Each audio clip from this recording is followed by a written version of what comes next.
Hello everyone, and Merry Christmas. My name is Pastor Daniel Skelton, and today I'm going to be reading to you a book titled The Legend of the Candy Cane, written by Lori Walburg and illustrated by Richard Cowdrey.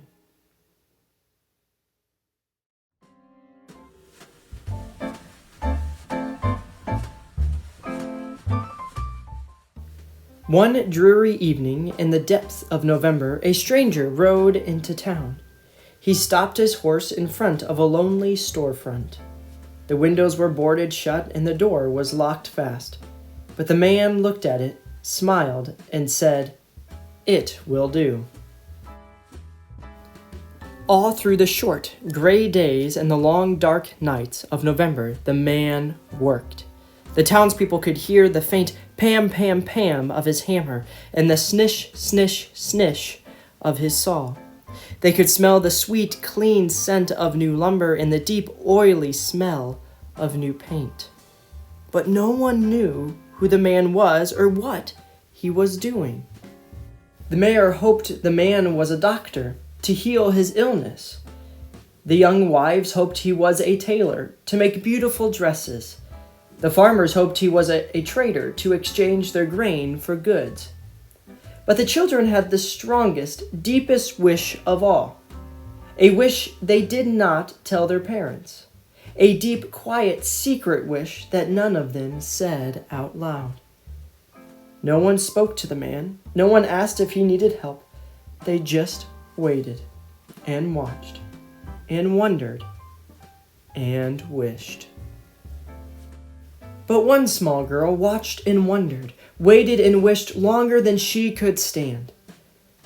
And one snowy day she knocked at the stranger's door. "Hello," she said. "My name is Lucy. Do you need some help?" The man smiled warmly and nodded.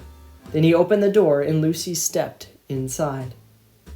A long counter ran down the side of the room. Bare shelves filled the opposite walls. In the back were dozens and dozens of barrels and crates. "Could you help me unpack?" the man asked. Lucy's heart sank at the sight of all the boxes. What if they were only barrels of nails and bags of flour? But she removed her dripping boots and hung her coat on a peg. On stocking feet, she crossed the rough wooden floor and knelt beside a crate. "Please, open it," the man urged. Slowly, Lucy put her hand into the box and pulled out an object wrapped in tissue. Round and heavy, it almost slipped through her fingers.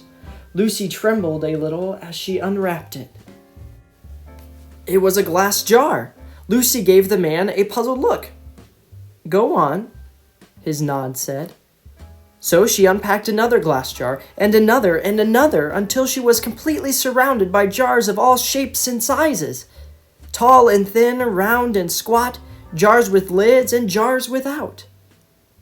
"Now," the man said, "for something to put inside." And he pulled over a huge crate stamped with a strange word. As Lucy unpacked, her eyes lit up. It was candy, her favorite candy, gumdrops. "Try some," the man said. She popped one in her mouth. Now she could hardly unwrap fast enough. Peppermint sticks, taffy, lollipops, chewing gum. Wide-eyed, she looked at the man. "We wished," Lucy said. "Yes, I know," said the man. "And here it is. Welcome to Sonneman's Candy Store. I am John Sonneman." Soon the small store was filled with candies gleaming in their glass jars, raspberry suckers and tiny lemon drops, brightly colored jawbreakers and long tangles of licorice. Pink and white peppermints for church and butterscotch balls for company. Then, in the very last package, in the very last crate, was a candy Lucy had never seen before. A red and white striped candy stick with a hook on the end. "What is this?" Lucy asked. "This," Mr. Sonneman explained, "is a candy cane. It is a very special Christmas candy." "Why?" Lucy asked. "Tell me," Mr. Sonneman said, "what letter does it look like?" Lucy took the candy and turned it in her hand. "J," she said. "Yes," Mr. Sonneman smiled. "J is for Jesus, who was born on Christmas Day." "Now, turn it over. What does it remind you of?" Lucy turned the candy in her hand. She peered down intently. "I know," she said finally. "It's like a shepherd's staff." "Who were the first to find out about Jesus' birth?" Mr. Sonneman asked. "Shepherds in the field," Lucy answered, "watching over their flocks by night." "But, Mr. Sonneman, what are the stripes for?" Lucy asked. The man's eyes grew sad. The prophet Isaiah said, "By his stripes we are healed." Before he died on the cross, Jesus was whipped. He bled terribly. The red reminds us of his suffering and his blood. But then, Mr. Sonneman continued, the candy is white as well. When we give our lives to Jesus, his blood washes away our sins, making us white and pure as snow. That, he said, is the story of the candy cane. "Is it a secret?" Lucy asked. Mr. Sonneman looked at her for a long moment. "It's a story that needs to be told," he said. "Will you help me share it?" It was now the depths of December. The town was whipped round by blizzard winds. For days the sun hid itself. But every morning Mr. Sonneman and Lucy ventured out. They wore heavy woolen coats and bright hand-knit scarves, and in their stiff, mittened fingers they each held a bag. They went to every house in town. They traveled to every farm in the country. They knocked on every door. In every home they told the story. They left a small gift, and they gave an invitation.